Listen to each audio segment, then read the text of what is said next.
mene mutambira chigololo miseche tili pomwepo tate ndisigula chivumbuluso 20:12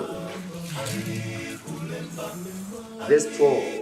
ndipo ndinaona akufa akulu ndi ang'ono ali mkuyima ku mpando wachifumu ndipo mabuku anatsegulidwa ndipo buku lina linatsegulidwa ndilo la moyo ndipo akufa anaweruzidwa mwa zolembedwa m'mabuku monga mwa ntchito zawo. Okay, verse ila werengedwa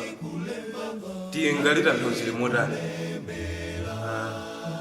verse ikuza kuti chilichonse chimene wakhala kuchita pano pa dziko lino lapansi Yehova Mulungu wakumwamba amakhala kulembera kuti chizakhale mboni pa tsiku la chiweruziro ndipo adzaweruza kutengera pa zimene zalembedwa m'mabuku. Mukutanthauza kuti chabwino ndi choyipa chomwe chaching'ono kapena chachikulu akulembera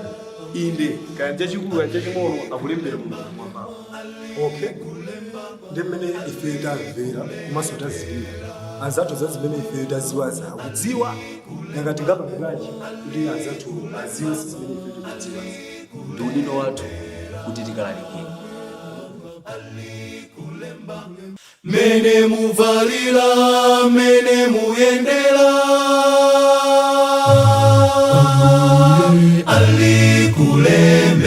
alikulembera mene muvalira mene muyendera alikulembera alikulemba alikulemba alikulembera alikulemba alikulemba alikulembera alikulemba alikulemba alikulembera mene mutambira chigololo miseche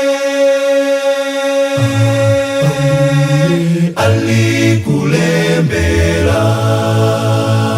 mene mutambira chigololo miseche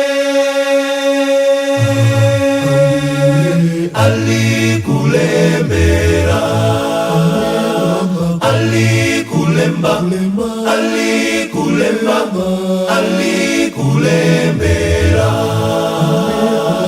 alikulemba alikulemba alikulembera alikulemba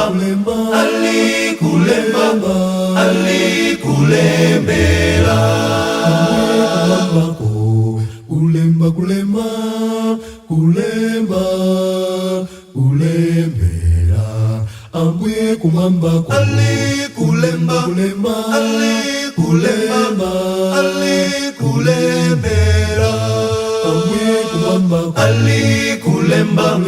alikulemba alikulembera alikulemba alikulemba alikulembera alikulemba alikulemba alikulembera alikulemba alikulemba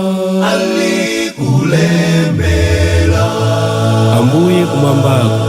alikulembera.